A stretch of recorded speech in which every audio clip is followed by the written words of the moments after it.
kept me on that dark, scary pursuit of perfection? That was my struggle with my body.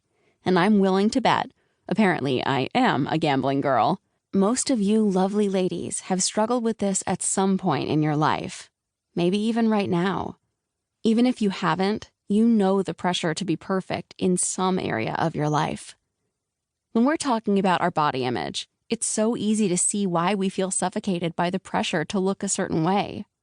Wherever we go, our eyeballs are bombarded with images of stick-thin, gorgeous models and actresses who look so happy and like they're having the time of their lives. I'm willing to bet, because why not keep going, that they're not happy. They're hungry. But that is beside the point. We assume we must achieve that brand of perfection. These women are perfect. Their bodies are perfect, their lives are perfect, they have some perfect-looking guy, and they probably even look perfect when they're cleaning their bathrooms. Maybe that last one is just me. We see these images and are so quick to forget one of my very favorite verses. So favorite that I have part of it tattooed on my arm. I'll show you if we ever hang out, which I hope we do. Psalm 139, verse 14 says, I praise you because I am fearfully and wonderfully made. Your works are wonderful. I know that full well. It's almost like we read that verse with media-colored glasses and assume God isn't talking to us in that verse. How could he be when we don't look like, have the same things, or do the same things as the wonderfully made women in the media? Maybe he's talking to those women, the ones who look perfect or are the boss of a big company, or the supermoms who have it all together. But he's definitely not talking to us. Girlfriend, get your head in the game. He is talking to you. When I was in my very early teen years, these images of beautiful models with perfect bodies, long legs, and lean abs brainwashed me. And I fell into the lie that I needed that perfection in my life to be happy, quickly forgetting that God was talking to me in Psalm 139, verse 14. I began eating less and exercising more. I lost weight. People complimented my extreme weight loss. I felt good. I felt happy. Maybe I was becoming like those models on TV. I was hungry. But I also looked fabulous.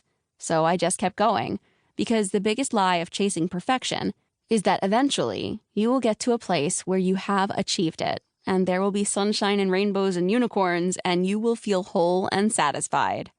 But I'm here to call lies on perfection, because that just isn't true. I achieved the goal of a model body and still was not satisfied. I kept striving and striving and striving until all that striving and chasing led me to a hospital bed attached to heart monitors, nurses who woke me in the wee hours of the morning to make sure I was still alive, and a whole lot of hospital food. If you've ever been in the hospital, you cringed right along with me at the thought of mushy peas and creepy green Jell-O. However, this was a wake-up call. After 5 weeks of sitting on my butt in a hospital bed and only having the Bible to get me through, I believe what Psalm 139 verse 14 said about me. Maybe I was wonderfully made just as I was. Maybe God was really truly talking to me. Slowly but surely, I grabbed his hand and made my recovery. I asked the doctors for chocolate cake instead of Jell-O because it was scarier, but it made me freer. It was so terrifying at first, but with every meal I asked God to give me the strength to do the next right thing, to eat the next scary food. During this time, I truly found my own faith. Not the faith that was instilled in me because I grew up in a Christian home, but the kind of faith where I truly felt God's presence. It was a beautiful thing, and it allowed me to walk into wholeness. I gained the weight back. I got my period back, and I began to feel freedom again. After spending 5 weeks in the hospital, I had to spend another 5 months in bed at home, away from school and away from my friends. It was an extremely hard and trying time, but it was also another time when I was able to lean on God and experience him in a way I had never experienced him in the past. It also made me never want to go back to the perfection pursuit again.